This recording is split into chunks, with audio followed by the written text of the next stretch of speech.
Gold, trusted gold buyers. మీరు తాకట్టు పెట్టిన బంగారాన్ని విడిపించి ఈ రోజు ఉన్న మార్కెట్ ధరకు కొనబడను. ఎంత భారీ బడ్జెట్ మూవీ అయినా కొన్ని గంటల్లోనే హెచ్డి ప్రింట్తో పైరసీ చేసి కొన్ని వెబ్సైట్లో పోస్ట్ చేయటం ఐబొమ్మ చేసిన నిర్వాకం. ఇప్పటికే హైదరాబాద్ పోలీసులు ఐబొమ్మపై పూర్తి స్థాయిలో ఫోకస్ పెట్టారు. అనేక మంది నిర్మాతలు కూడా ఇచ్చినటువంటి కంప్లైంట్ ఆధారం చేసుకుని గత 6 నెలలుగా సెర్చ్ చేసినటువంటి పోలీసులకు ఎట్టకేలకు విదేశాల నుంచి వచ్చినటువంటి ఇమంది రవి ఐబొమ్మ నిర్వాహకుడిని అదుపులోనికి తీసుకోవడం జరిగింది. ఆ తర్వాత అతన్ని అదుపులోనికి తీసుకున్న తర్వాత విచారణలో ఆయన వెనకాతలో ఉన్నటువంటి ఇంకా ఎంతమంది గ్యాంగ్ దీనికోసం పనిచేస్తున్నారు ఇవన్నీ కూడా విచారణలో కొనసాగుతున్నాయి. అయితే ఈ ఐబొమ్మ నిర్వాహకుడైనటువంటి ఇమ్మంది రవి విశాఖపట్నానికి చెందినటువంటి వ్యక్తి. ప్రస్తుతానికి వాళ్ళ నాన్నగారు ఇమంది చిన్నప్పారావు గారు మనతో పాటు ఉన్నారు. ఆయన తన కొడుకు గురించి ఏం చెప్తారు, అసలు అతని ఎడ్యుకేషన్ బ్యాక్గ్రౌండ్ ఏంటి, తను ఎందుకు ఈ టెక్నికల్గా రావడం జరిగింది, ఎక్కడి నుంచి ఇప్పటికే తన్ని ఇన్వెస్టిగేషన్ చేసినటువంటి పోలీసులకు కరేబియన్ దీవుల నుంచి తను ఐబొమ్మని మొత్తం నిర్వహణ కొనసాగిస్తున్నట్టు పెద్ద టీమే ఉన్నట్టు పోలీసులు అయితే గుర్తించారు. బట్ ప్రజెంట్ రవి వాళ్ళ నాన్నగారు మనతో పాటు ఉన్నారు. ఆయనతో ఒకసారి మాట్లాడదాం. నమస్తే సార్. సార్ మీరేం చేస్తూ ఉంటారు? నేను రిటైర్ అయిపోయానమ్మా. ఓకే, ఎక్కడండి ఎంప్లాయ్? బిఎస్ఎన్ఎల్. ఓకే, సో ఎంతమంది పిల్లలు మీకు? ఇద్దరమ్మా, ఓ బాబు పాప. ఇప్పుడు బాబు ఏం చదివాడు? డిగ్రీ వరకు చదివించానండి. పిల్లలిద్దరిని డిగ్రీ వరకు చదివించాను. ఓకే, ఇప్పుడు జాబ్ కోసమని ఎక్కడికైనా వెళ్ళాడా, లేకపోతే ఏంటి ఈ ఐ బొమ్మ అనేది మీకు తెలుసా? మీ బాబు గురించి ఇంత పెద్ద చర్చలు అవన్నీ తెలియదండి. ఈ రోజు ఉదయమే తెలిసింది నాకు. మా వాళ్ళు పేపర్లో చూసారట, టీవీలో చూసారట. వాళ్ళు మా వాళ్ళు అందరూ ఫోన్ చేసి నాకు చెప్తేనే కానీ నాకు తెలియదు. ఆ తర్వాత చూస్తే యూట్యూబ్లో వాటిలో చూస్తే వస్తున్నాయి. ఏంటి కర్మ మనకి అనుకున్నాను. ఆ తర్వాత ఇప్పుడు సాయంత్రం అందరూ న్యూస్ ఛానల్ వాళ్ళు అందరూ వచ్చారు.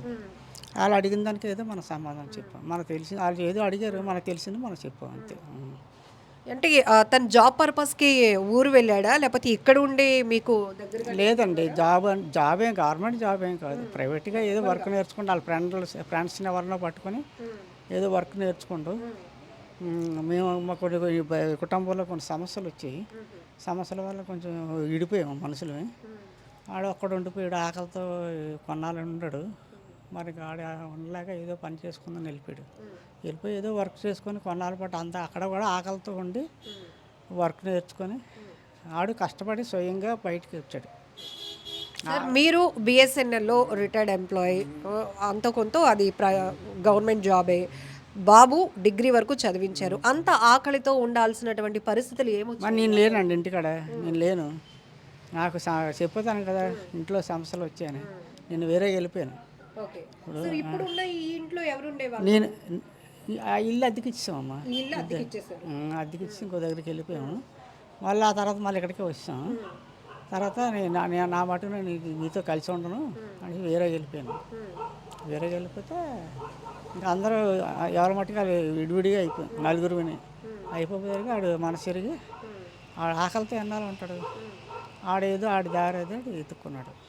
ఆకలితో ఉండడం అంటే అనేక పనులు చేసుకొని బ్రతకొచ్చు, జీతం వస్తుంది, అవన్నీ మరి మనం ఉండి కష్టపడలేడు, కూలి చేసుకోలేడు, చదువుకున్నాడు కదా కుర్రాడు. మరి మనమా ఉద్యోగాలు ఇప్పించలేము. మా డిపార్ట్మెంట్లో చనిపోయిన వాళ్ళకి ఇచ్చారు, అప్పుడు ఆ చనిపోయినా ఇవ్వటం లేదు. ఇలాంటి సమస్యలు ఉన్నాయి. అడిగి ఎన్నాళ్ళు అయింది మీ కుటుంబంలో వచ్చిన విభేదాల కారణంగా మీ అబ్బాయి ఎప్పుడు ఎక్కడికి వెళ్ళిపోయాడు? 15 సంవత్సరాల కింద వెళ్ళిపోయాడు. 15 సంవత్సరాలు హైదరాబాద్లో స్థిరపడడానికి వెళ్ళిపోయాను అని చెప్పాడు. ఈ 15 ఏళ్లలో మీతో రోజు ఫోన్లో మాట్లాడడం? రోజు లేదండి, రోజు లేదు. ఎప్పుడో మనకు అవసరం వస్తే ఆడికి ఫోన్ చేస్తాను, ఆడికి అవసరం అయితే నాకు ఫోన్ చేస్తాను. ఏదైనా మాట్లాడాలనుకుంటే ఏదైనా చిన్న మాట, చిన్న మొక్క ఏదైనా అంతే. ఇప్పుడు మీ బాబు అరెస్ట్ అయ్యాడు అన్న విషయం, మీ బాబు కోసం 6 నెలల నుంచి హైదరాబాద్ పోలీసులు వెతుకుతున్నారు అన్న విషయం మీకు చెప్తాను కదా, చెప్పాను కదా ఇప్పుడు తెల్లవారు మా వాళ్ళు అందరూ చెప్తేనే తెలిసింది నాకు. అంతవరకు నాకు తెలియదు. ఎన్నాళ్ళైంది మీ అబ్బాయితో లాస్ట్గా మాట్లాడి? డబ్బులు ఏమైనా పంపుతున్నాడా, సంపాదిస్తున్నా? ఆడు పంపినా నాకు అక్కర్లేదండి. ఆడు పంపడు, నేను అడగను.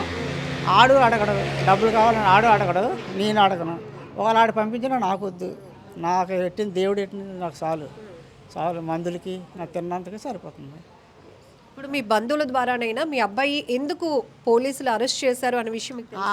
వాళ్ళు వార్తలు ఛానల్ మీనట్టు ఛానల్స్ ఉంటాయి కదా, ఏ చూసి వాళ్ళు చెప్పారు నాకు అంతే. అంటే తెలుసుకోవాలి కదా. మా తెలుసుకోవాలి. అబ్బాయి డిగ్రీ చదివించాను, 15 ఏళ్ల క్రితం హైదరాబాద్ వెళ్ళిపోయాను, వాడు ఏం చేశాడని అరెస్ట్ చేశారు అనే విషయం ఏమీ తెలియదు నాకు. వాళ్ళు చెప్పిన తర్వాత ఈ న్యూస్లో ఒకటి వస్తుంది బయటికి, అంతవరకు మనకేమీ తెలియదు. అంటే చిన్నప్పటి నుంచి ఎక్కువగా సంపాదించాలి అనే కాన్సెప్ట్ అలాడదేం లేదండి, అలాడదేం లేదు. టైంకి ఇగో ఈ మాస్టర్ గారు ఈ బడిలో చదివారు కూడా కొన్నాళ్ళు చదివారు సార్. ఈ మాస్టర్ గారు తర్వాత ఈ స్కూల్లో మనిషి ఇంకో స్కూల్ కూడా చదివారు, అక్కడ 10th వరకు చదివారు. ఆ తర్వాత ప్రకాశ్లో ఇప్పుడు ఎంత రవి వయసు? 85లో పుట్టాడమ్మా. మరి ఇప్పుడు ఎన్నానే అయిందో చూడండి, 85లో పుట్టాడు. 37 ఉంటాయి. 37 దాటే ఉంటాయి. పెళ్ళి అయితే అమ్మాయి నేను చూసిన పిల్లకి పెళ్ళికి ఆడికి నచ్చలేదు, ఆడు పిల్లని చూసుకున్నాడు.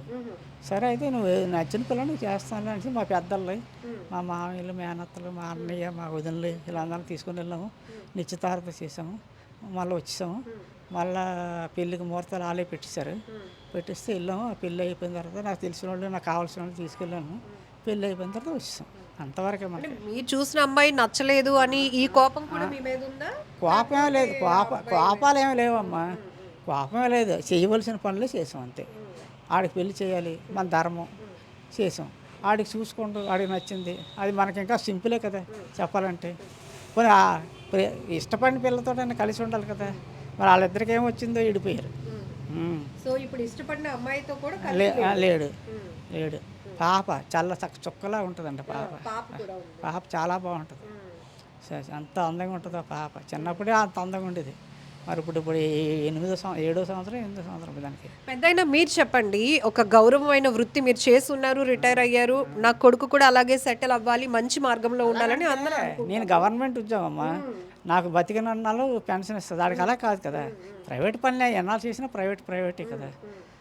అలా అని అడ్డగోలుగా వెళ్ళి ఎక్కువగా సంపాదించాలి అలాగా అలా ఆ ఆలోచనే తప్పు.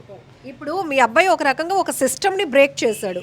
మీరు ఎన్నాళ్ళు సినిమా చూసేవారు కదా, ఎక్కడికి వెళ్ళి చూసేవారు? టౌనేనమ్మా, థియేటర్కి వెళ్ళేవారు. థియేటర్కి వెళ్ళేవారు, చూసారు. అది నచ్చితేనే. ఓల్డ్ ఎన్టీఆర్ రామారావు అంటే నాకు ఇష్టం. ఆ ఓల్డ్ సినిమాలు వచ్చినా వెళ్తాను, కొత్త సినిమాలకి వెళ్ళను. ఎన్టీ రామారావు సినిమాలకి వెళ్తాను, ఇంకో సినిమాకి వెళ్ళను. ఇప్పుడు ఒక సినిమా హీరోలతో కానీ, సినిమా డైరెక్టర్లతో కానీ, సినిమా థియేటర్లతో కానీ మనకంటూ ప్రేక్షకులుగా ఒక బాండింగ్ ఉంటుంది. పలానా జగదాంబ థియేటర్లో ఈ సినిమా ఇన్ని సంవత్సరాలు ఆడింది, నేను ఇన్నిసార్లు చూసాను ఇట్లా.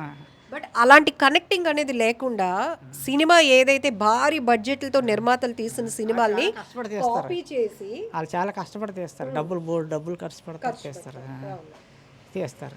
దాన్ని కాపీ కొట్టి అది అన్యాయం కదా, అది అన్యాయం అమ్మా. అది ఎవరు చేసిన తప్పే కదా, అది అన్యాయం. అలాంటి పనులే రాంగ్ స్టెప్ అది. ఆ పనులే మంచివి కావు. అలాంటి పనులు ఎవరు చేసిన తప్పే.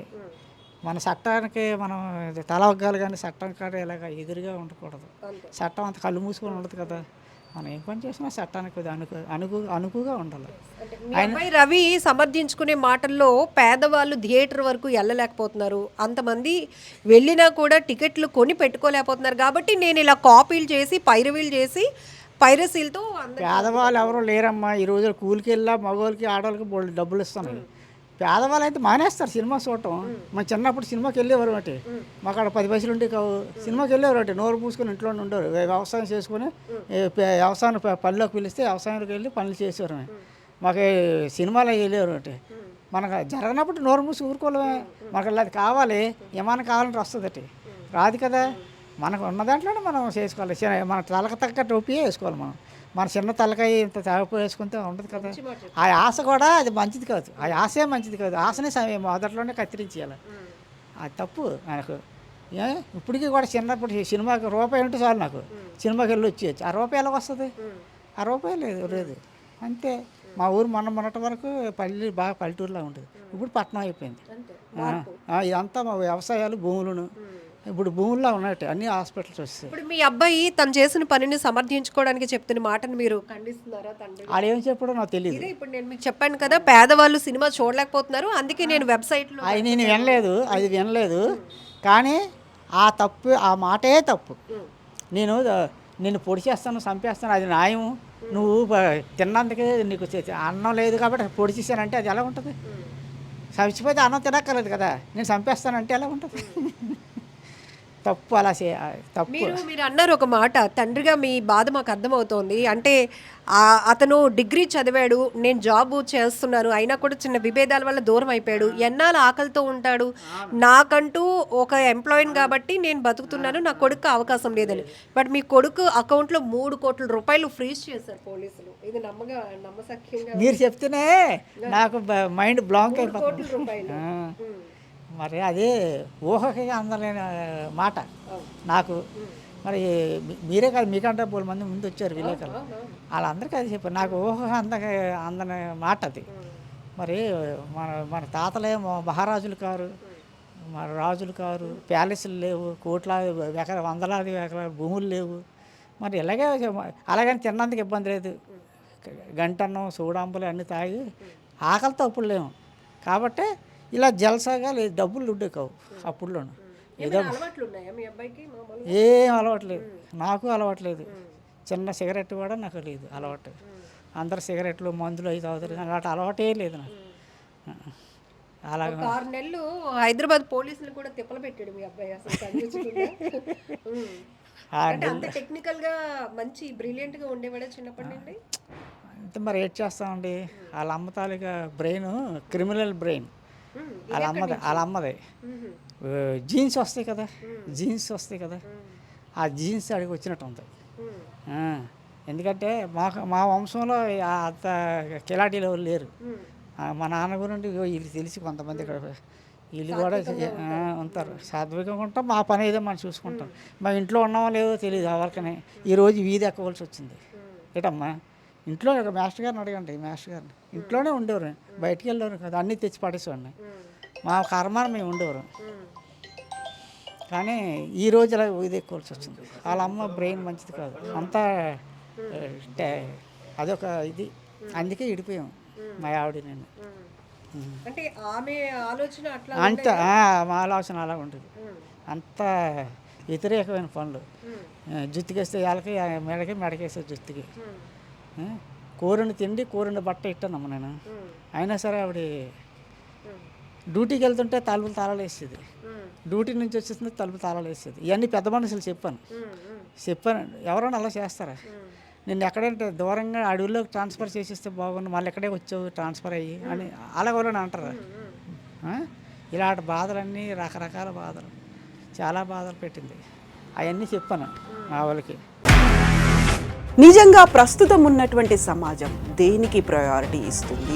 ఆర్థిక సంబంధాల చుట్టూ మాత్రమే తిరుగుతుంది. మళ్ళీ ఎన్నికలంగానే చాలా విరక్తి కలుగుతున్నాం. మంచి అనిపిస్తుంది కదా, లేడీస్ కూడా ఛాలెంజింగ్ జాబ్స్ చేసినప్పుడు చాలా బాగుంటది. ట్రాఫిక్ అసిస్టెంట్స్ గా నియమించిన ట్రాన్స్జెండర్స్ అందరితో సాల్యూట్ చేయించుకుంటున్నారు. ఫుడ్ డెలివరీ ఇవ్వటానికి వెళ్ళినటువంటి డెలివరీ బాయ్ అనిల్ పై కళ్ళ ముందు